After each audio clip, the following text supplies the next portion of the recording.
2026 মেট্ৰিকৰ ৰিজাল্ট ক'ত চাবা? ৰিজাল্ট কেতিয়া দিব? ৰিজাল্ট কিমান সময়ত দিয়া হ'ব? ৰিজাল্ট চাবলৈ কি প্ৰয়োজন হ'ব? এইবাৰ কিমান শিক্ষাৰ্থীয়ে পৰীক্ষাত অৱতীৰ্ণ হৈছিল? পৰীক্ষাত নম্বৰ কম পোৱাৰ দৰে লাগিলে কি কৰিবা? তুমি ভবা মতে নম্বৰ নাপালা কিন্তু তোমাৰ সকলো প্ৰশ্নৰ উত্তৰ শুদ্ধ হৈছিল।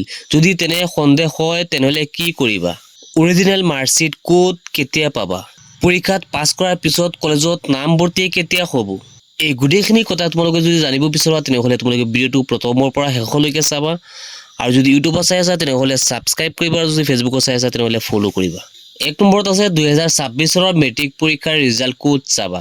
যেহেতু মেট্ৰিক পৰীক্ষাৰ ৰিজাল্টটো কিছুদিনৰ ভিতৰতে দি দিব সেইকাৰণে ইয়াত কিছুমান ৱেবছাইট আছে। এই ৱেবছাইটৰ ইয়াৰ পৰা যিকোনো এটা ৱেবছাইটত গৈ তোমালোকে ৰিজাল্টটো চাব পাৰিবা। লগতে তোমালোকে প্লে ষ্ট'ৰত আৰু এটা এপছ পাই যাবা। ASSEB ৰিজাল্ট এটা এপছ আছে। এই এপছটো তোমালোকে ডাউনলোড কৰি ৰেজিষ্টাৰ কৰি ল'বা। ইয়াত তোমালোকে মেট্ৰিকৰ ৰিজাল্টটো চাব পাৰিবা। 2 নম্বৰ কুৱেশ্যনটো হৈছে ৰিজাল্টটো কেতিয়া দিব? মুখ্যমন্ত্ৰী হিমন্ত বিশ্ব শৰ্মা ছাৰে কোৱা মতে 10 এপ্ৰিলত ৰিজাল্টটো দিব। মুখ্যমন্ত্ৰীয়ে কি কৈছিল তোমালোকে এবাৰ চাই লোৱা। ৰিজাল্ট কেতিয়া দিব? বিহুৰ আগত নে বিহুৰ পিছত? 10 এপ্ৰিল মেট্ৰিকৰ ৰিজাল্ট 10 এপ্ৰিল। 3 নম্বৰ কুৱেশ্যনটো হৈছে ৰিজাল্ট কিমান সময়ত দিব?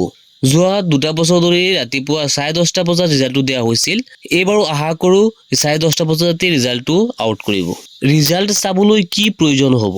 ৰিজাল্টটো চাবলৈ হ'লে তোমালোকৰ ৰোল নাম্বাৰটো প্ৰয়োজন হ'ব। ইয়াত ৰোল নাম্বাৰটো বহুৱাই ফাইণ্ড ৰিজাল্টত অ'কে কৰিলে ৰিজাল্টটো ওলাই আহি যাব। এইবাৰ কিমান শিক্ষাৰ্থীয়ে পৰীক্ষাত অৱতীৰ্ণ হৈছিল? 4,38,565 জন ষ্টুডেণ্ট। তাৰে মেইল আছিলে 1,90,243 জন আৰু ছোৱালী আছিলে 2,48,322 গৰাকী। পৰীক্ষাত নম্বৰ কম পোৱাৰ দৰে লাগিলে কি কৰিবা? তুমি ভবা মতে নম্বৰ নাপালা কিন্তু তোমাৰ সকলো প্ৰশ্নৰ উত্তৰ শুদ্ধ হৈছিল। যদি মনত সন্দেহ হয় তেনেহ'লে কি কৰিবা? তোমাৰ কোনটো ছাবজেক্টত সন্দেহ হৈছে যে নম্বৰ কমকৈ আহিছে সেইটো ছাবজেক্টৰ ৰিচেকিং কৰিব পাৰিবা। আৰু ৰিচেকিং কৰিবলৈ হ'লে তোমালোকে এইটো এপ্লাই কৰিব লাগিব আৰু তাৰ বাবে কিছুমান মাচুল দিব লাগিব। অৰিজিনেল মাৰ্কশ্বিট ক'ত কেতিয়া পাবা? তোমালোকৰ স্কুললৈ মাৰ্কশ্বিটসমূহ বৰ্ডে পঠাই দিব 2 বা 3 সপ্তাহৰ ভিতৰত বা তাৰ আগতেই পাই যাবা। পৰীক্ষাত পাছ কৰাৰ পিছত কলেজত নামভৰ্তি কেতিয়া হ'ব? ৰিজাল্ট দিয়াৰ 3 দিনৰ পাছত অনলাইন পৰ্টেল মুকলি কৰিব। দৰ্পণ পৰ্টেলৰ জৰিয়তে তোমালোকে অনলাইন আবেদন কৰিব লাগিব। আৰু দৰ্পণ পৰ্টেলত তোমালোকে কেনেকৈ ৰেজিষ্টাৰ কৰিবা গোটেইখিনি প্ৰচেছ আমি আৰু এটা ভিডিঅ'ৰ জৰিয়তে দেখুৱাই দিম পিছলৈ। সেইবাবে তোমালোকে নেক্সট ভিডিঅ'টো পাবলৈ হ'লে এই চেনেলটো ছাবস্ক্ৰাইব কৰি ৰাখিবা। এই স্কলাৰশ্বিপৰ বিষয়ে বহুত আপডেট দি থাকিম এইটো চেনেলৰ জৰিয়তে। আজি এই ভিডিঅ'টো এইখিনি আছিলে, লগ হ'ব নেক্সট ভিডিঅ'ত। পৰীক্ষাত নম্বৰ কম পোৱাৰ দৰে লাগিলে কি কৰিবা? তুমি ভবা মতে নম্বৰ নাপালা কিন্তু তোমাৰ সকলো প্ৰশ্নৰ উত্তৰ শুদ্ধ হৈছিল।